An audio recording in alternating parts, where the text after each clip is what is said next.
जय हिंद दोस्तों, कैसे हैं आप देख रहे हैं अपना यूट्यूब चैनल डीपीएस। मैं अनुपम कुमार सिंह। आज आप देखेंगे आधुनिक भारत से रॉलेट एक्ट, जलियांवाला बाग हत्याकांड। तो आज का सेशन शुरू करते हैं, देखेंगे इसे डिटेल्स में। सिडनी रॉलेट, तो सिडनी रॉलेट ये कौन थे?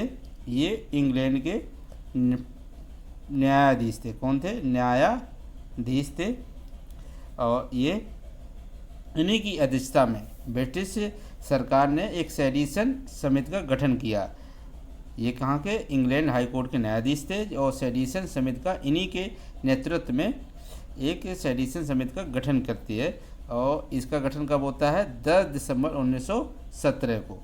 गठन क्यों किया जाता है? क्योंकि ये क्रांतिकारी गतिविधियों को कैसे रोका जाए इस पर सुझाव दे सके, इसलिए ब्रिटिश सरकार ने क्या, इन्हीं के नाम पर ये 10 दिसंबर 1917 को एक गठन समिति का गठन किया है। समिति की रिपोर्ट पेश की है 15 अप्रैल 1918 को।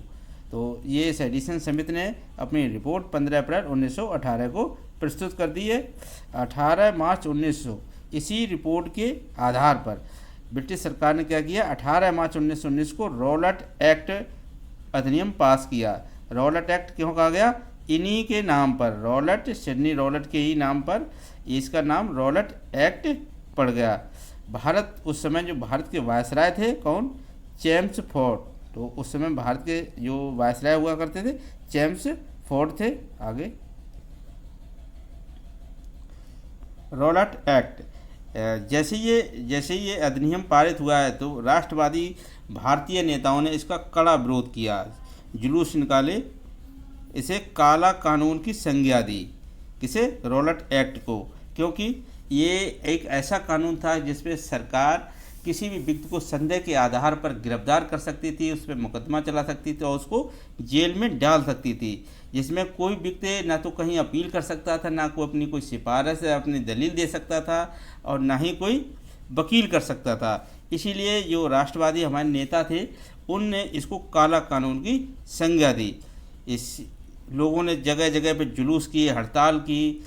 देखते आओ केंद्रीय विधानमंडल, उस समय केंद्रीय विधानमंडल जो धारा सभा के नाम से जानते के से क्या किया? त्यागपत्र दिया। किन लोगों ने? जिन्ना ने, मालवीय ने और मजरूर हक ने।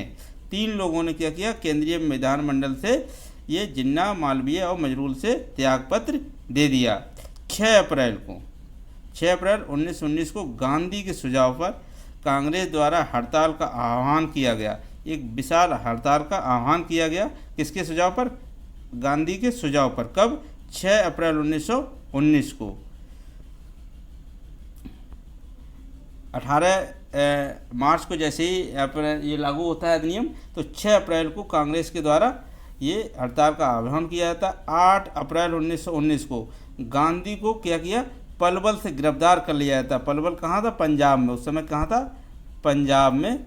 और वर्तमान में कहाँ है? हरियाणा में। से क्या किया? गिरफ्तार कर लिया जाता। और उनको गिरफ्तार करके क्या करती? ब्रिटिश सरकार क्या करती? इनको दूर दक्षिण भारत यानी बम्बई में भेज दिया जाता है।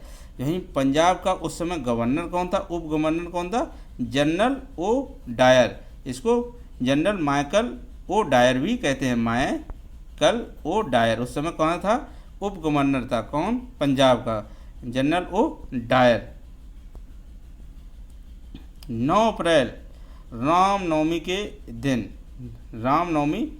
दिन क्या हुआ? अमृतसर में विशाल जुलूस निकाला गया। किसके विरोध में? गांधी जी की गिरफ्तारी और काला कानून के विरोध में क्या किया? लोगों ने विशाल जुलूस निकाले, सभाएं की, तोड़ फोड़ की, रोड जाम किए, रेल ट्रेन वगैरह रोक दी गई। इस तो 9 अप्रैल को कि उस दिन कौन सा त्यौहार था? रामनवमी के अवसर पर। और इसी के फलस्वरूप क्या किया? उसी दिन राष्ट्रवादी नेता जो थे डॉक्टर सत्यपाल और सैफुद्दीन किचलू को 9 अप्रैल को गिरफ्तार कर लिया जाता है। जिस दिन ये रामनवमी के अमृतसर में क्या है? विशाल जुलूस निकाला जाता है। तो अमृतसर के ही एक प्रसिद्ध जो नेता थे, राष्ट्रवादी नेता थे, कौन? सत्यपाल और सैफुद्दीन किचलू को सरकार गिरफ्तार कर लेती है और इनको अमृतसर से निर्वासित कर दिया जाता है। आगे तो इस तरह से 13 अप्रैल को, जब 9 अप्रैल को सत्यपाल किचलू और डॉक्टर सत्यपाल और सैफुद्दीन किचलू गिरफ्तार कर लिया जाता है, गांधी जी भी गिरफ्तार हो जाते हैं, तो इसके तो जनता के और ज़्यादा क्रोधित हो जाती है। उसी दिन क्या है, 13 अप्रैल को 1919 में बैसाखी के पर्व पर क्या था, बैसाखी का पर्व था उस दिन, जलियांवाला बाग कहाँ था, अमृतसर में रॉलेट एक्ट के विरोध में सभा का आयोजन किया गया।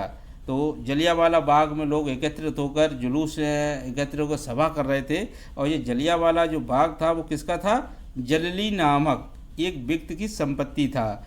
और ये बाग कैसा था, चारों तरफ से ये बाग था और एक सकरा सा ये रास्ता था। इसके चारों तरफ जो थे ये मकान बने हुए थे और इसमें सिर्फ प्रवेश करने का लिए एक सकरा ही रास्ता था।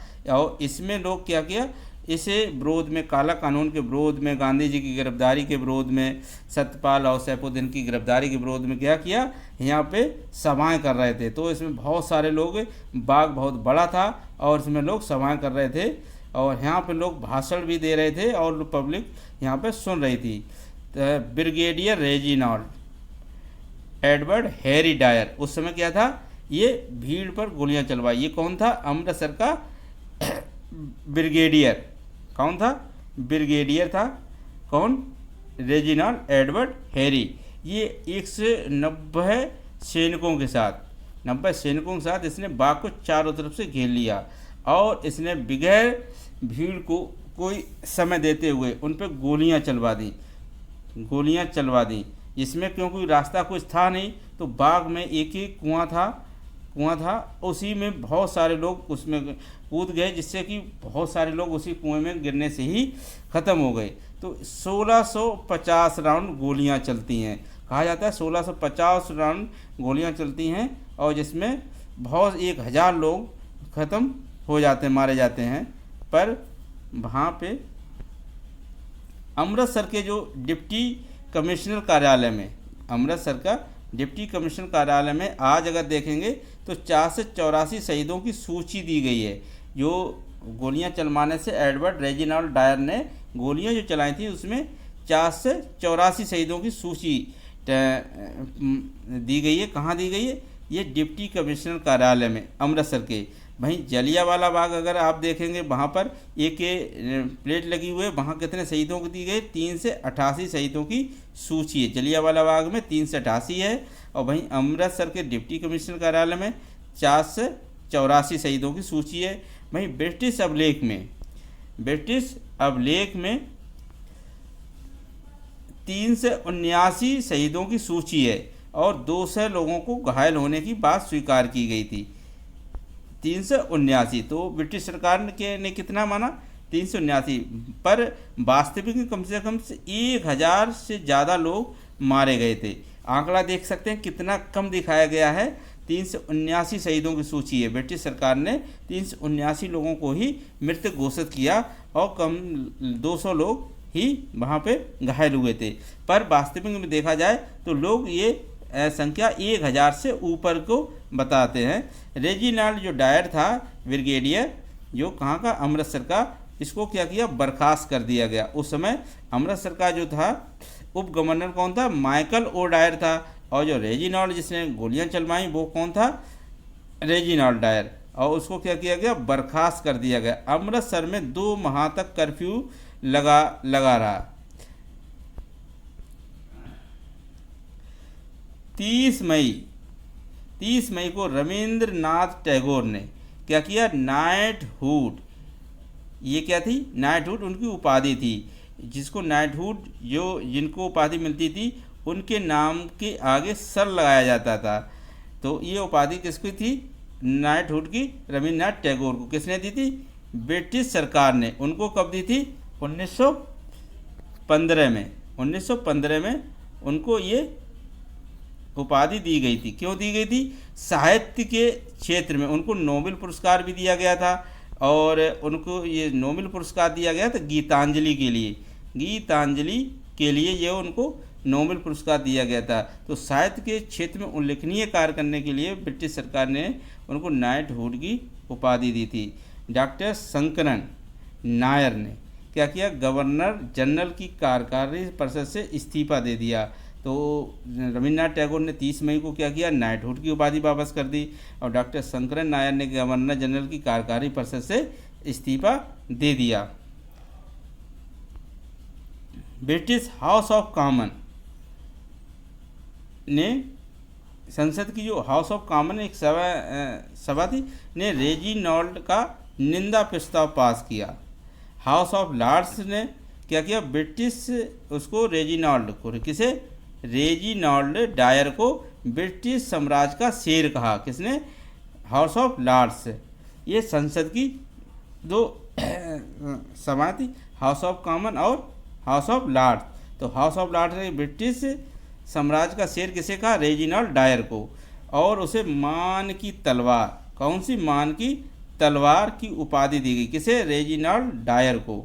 और 2600 पाउंड की धनराशि एकत्रित करके चंदा किया गया लोगों के द्वारा, और इसे किसके सम्मान में, उसको सम्मान के लिए ये 2600 पाउंड की धनराशि इकट्ठी की गई और रेजिनॉल्ड डायर को दी गई। कहाँ, इंग्लैंड में। जब इंग्लैंड रेजिनॉल्ड डायर जब इंग्लैंड पहुंचता है, बर्खास्त होता है, और उसको वहाँ पर लोग क्या कहते हैं, मान की तलवार की उपाधि दी गई है, और उसे ब्रिटिश साम्राज्य का शेर कहा जाता है, और 2600 पाउंड की धनराशि उसे दी जाती है। और ये धनराशि सबसे ज़्यादा किसने दी थी, रुडयार्ड किपलिंग। ये कौन है, एक राइटर्स हैं इंग्लिश के, और इन्होंने ही सबसे ज़्यादा ये धनराशि 26 पाउंड में इनकी सबसे ज़्यादा राशि थी, जिसे रेजिनॉल्ड डायर को दिया गया था।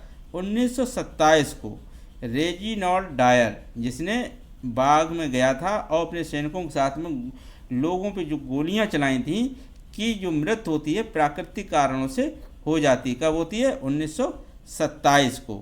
किसकी, रेजिनॉल्ड डायर की, जिसने बाग में निहत्थे लोगों पर गोलियां चलवाई थी। अक्टूबर 1919 को हंटर कमीशन की नियुक्ति की जाती है। तो हंटर कमीशन की जो नियुक्ति की जाती है, इसमें कितने मेंबर थे, 8 मेंबर थे। कमीशन में भारतीय सदस्य भी शामिल थे। भारतीय सदस्य कितने थे, 3 भारतीयों को इसमें शामिल किया गया था। तो वो भारतीय कौन कौन से थे, कमीशन में जो भारतीय सदस्य थे, एक थे चिमनलाल सीतलवाड़, जगत नारायण और सुल्तान अहमद खान। इन तीनों को भी हंटर कमीशन में सदस्य बनाया गया था। तो जगत नारायण और चिमनलाल सीतलवाड़ और सुल्तान अहमद खान। तो इस तरह से हंटर कमीशन में कितने मेंबर थे, कुल 8 मेंबर थे। तो ये किसकी अध्यक्षता में था, हंटर, विलियम हंटर की अध्यक्षता में इसको नियुक्त किया गया था कमीशन। आगे,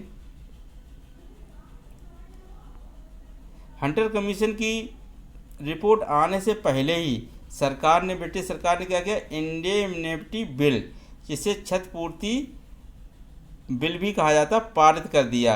ये बिल पारित क्यों किया जाता है, दोषी लोगों को बचाने के लिए, दोषी लोगों को बचाने के लिए इंडेमनिटी बिल पास कर दिया। किसने, ब्रिटिश सरकार ने।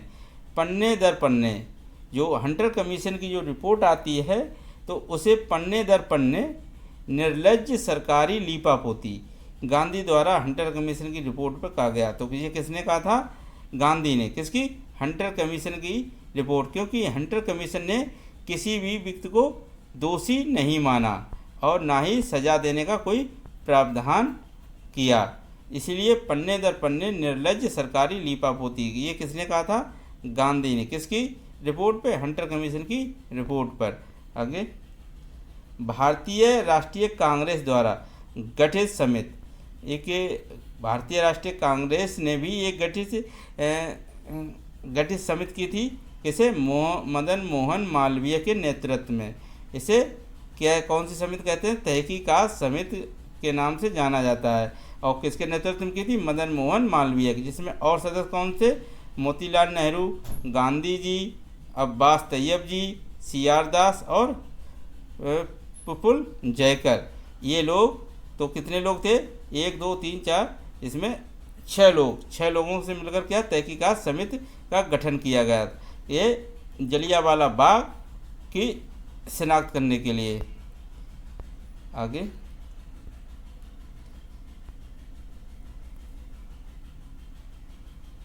13 मार्च 1940 को लंदन के कौन से कैंगस्टन हॉल में माइकल ओ डायर क्या भाषण दे रहे थे।